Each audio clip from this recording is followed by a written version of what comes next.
Sinabi kong okay lang na friends with benefits kami, pero mahal ko na pala siya. Ako si Clara, 29 at nagtatrabaho bilang real estate broker. Paikot-ikot sa meetings, site visits at presentations. Wala nang oras para sa love life. Kalimitan ng mga kliyente ko lang ang kaharap ko buong araw. Nakakapagod pero sulit kapag nakakabenta. Matagal na rin akong walang seryosong relasyon. After ng ilang failed attempts, hindi ko na pinush. Sabi ko sa sarili ko, enjoy na lang muna habang kaya pa. Si Andre, 30 at may-ari ng 15 gyms dito sa Manila at Cavite. Madali siyang kausap, walang ere, at simple lang kung kumilos. Hands-on siya sa negosyo kaya madalas siyang makita sa gym. Nagtuturo ng mga klase o nag-aasikaso ng mga equipment. Hindi siya flashy at walang yabang. Nagkakilala kami dahil may listings din ako ng rental spaces at sa akin siya nagpahanap ng bahay.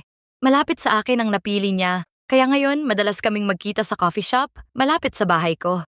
Minsan nag-uusap kami, minsan nagbabatian lang, minsan nagbibiruan na may flirtation. Pareho kaming busy kaya swak yung vibe na walang commitment, walang pressure. Hanggang sa yung casual kulitan namin at flirtation medyo dumalas. Tumindi ang tension kahit hindi namin sinasadya. Isang gabing galing ako sa site visit, bigla siyang nag-text. Nasa area lang ako, coffee or beer? Wag na tayo sa labas, dito na lang sa bahay. Dala kang beer, sagot ko. Nagpa-deliver na lang ako ng pizza. Pagdating niya sa unit, parang normal na kwentuhan lang. Tawanan, kulitan, mga kwento tungkol sa araw namin. Pero habang lumalalim ang gabi, nagiging natural na yung pagiging close namin. Hanggang sa kusa na lang nangyari ang lahat. Nauwi kami sa kama. After that, tahimik lang kaming nagbihis. Walang drama at walang awkward moments. Ngumiti siya bago lumabas.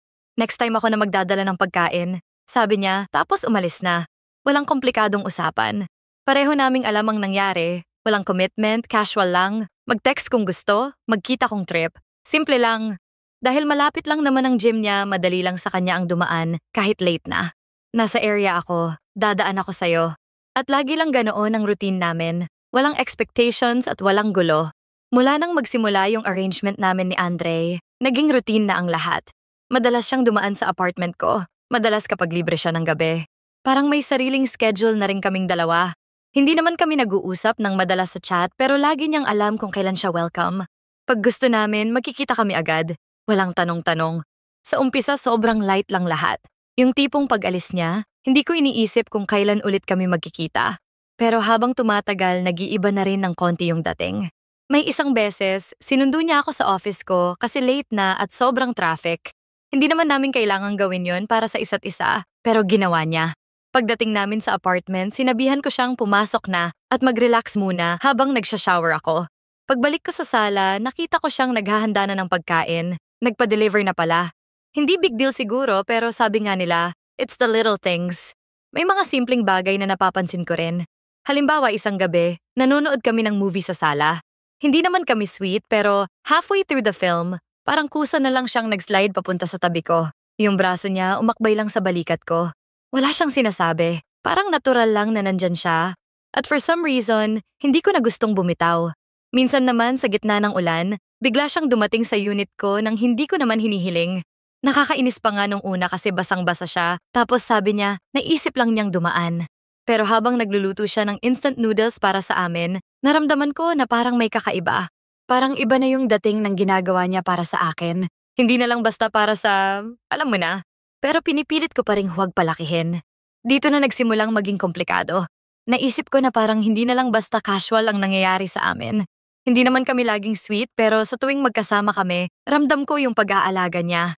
May isang beses nagising ako ng madaling araw at nakita ko siyang nakayakap sa akin. Parang hindi na siya sanay na hindi ako kasama. Dapat gigisingin ko na siya para umuwi, pero sa huli, hinayaan ko na lang. Sobrang sarap sa pakiramdam ko na nandyan siya kahit wala kaming usapang kami na. Dito rin pumasok yung selos. Isang gabi kinuwento niya na may bago siyang client, isang babae na super friendly daw. Nagkwento lang naman siya casually, pero naramdaman kong kumulo yung dugo ko. Alam kong wala akong karapatan, pero gusto ko siyang tanungin kung may gusto ba siya dun. Pero syempre, wala akong sinabi. Pinilit kong ngumiti at gawing normal lahat, pero pagkatapos nun parang gusto ko nang umiwas. Ewan, defensive ako masyado kasi ang tagal ko nang alone. Madaming beses na rin akong nasaktan kaya natuto na akong magtaas agad ng pader kapag parang masasaktan ako. Kinabukasan hindi ko muna siya tinext at sinubukan kong mag-focus sa trabaho. Pero kahit anong gawin ko, naiisip ko siya. Yung mga gabi na magkasama kami, yung mga simpleng bagay na ginagawa niya, at kung bakit parang gusto kong kasama siya ng mas madalas. Dumaan ang ilang araw na hindi kami nagkita at nagulat ako kung gaano kahirap yon. Sobrang nakasanayan ko na nandyan siya at sobrang namimiss ko siya kahit hindi ko naman dapat maramdaman yon. Hanggang sa nagchat siya. Nasa area ako, punta ako dyan. Sa isang igla parang nabura lahat ng alinlangan ko. Umuo agad ako. Pagdating niya ramdam ko agad yung saya. Wala nang usapan pero may tahimik na assurance na okay pa rin kami. Iba na yung pakiramdam nun. Hindi na lang basta katawan o kasiyahan. Alam kong iba na to. Pero sa utak ko, paulit-ulit kong sinasabi sa sarili ko na dapat kontrolado ko pa rin to. Hindi ako dapat ma-fall.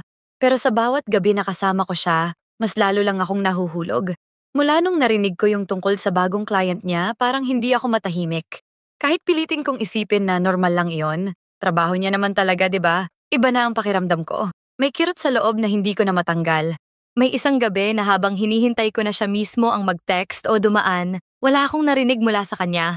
Sinubukan kong labanan ang urge na i-check siya sa social media pero ginawa ko pa rin. Nakita ko sa isang post na kasama niya yung babae. Nakangiti siya at mukhang close sila.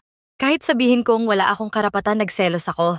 Hindi ko na mapigilan ang kaba at tanong sa isip ko, ano ba talaga ako para sa kanya? Hindi ako makapag-isip ng maayos. Gusto ko siyang tanungin pero ayoko ring magmukhang clingy or parang may hinihinging sagot sa kanya na hindi ko dapat asahan. So pinili kong manahimik at umiwas. Ayoko magpahiwatig ng kahit ano. Pero sa totoo lang, gusto kong malaman kung kahit papaano ba namimiss niya ako.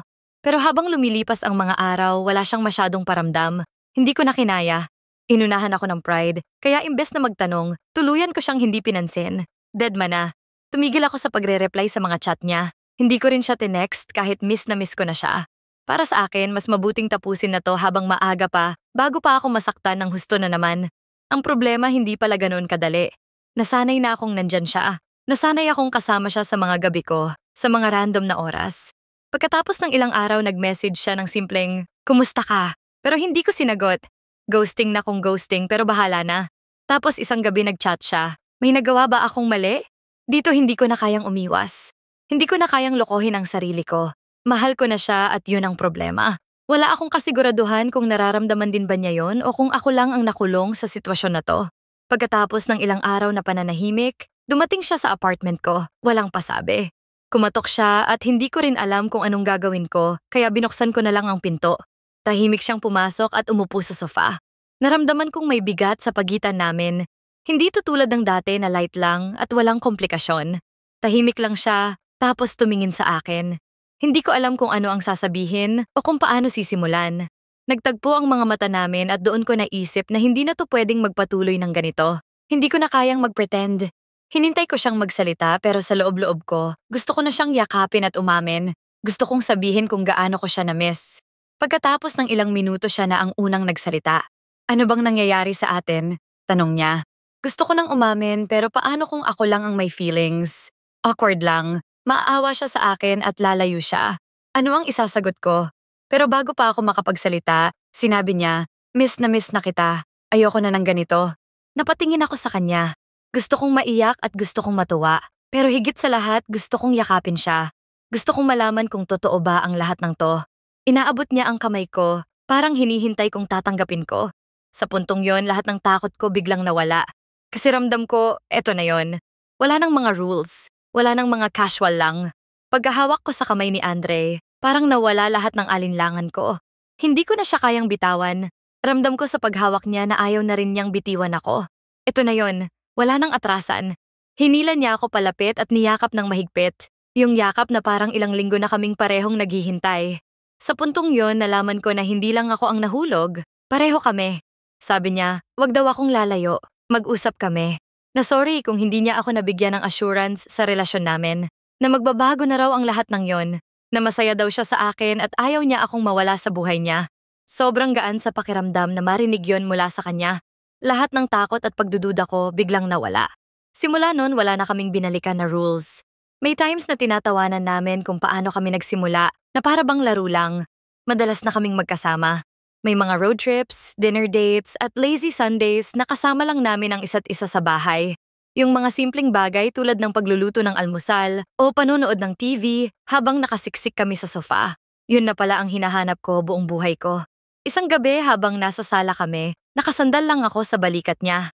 Tahimik kaming nanonood ng pelikula, pero sa loob-loob ko, hindi ko na kailangang humanap ng iba pa.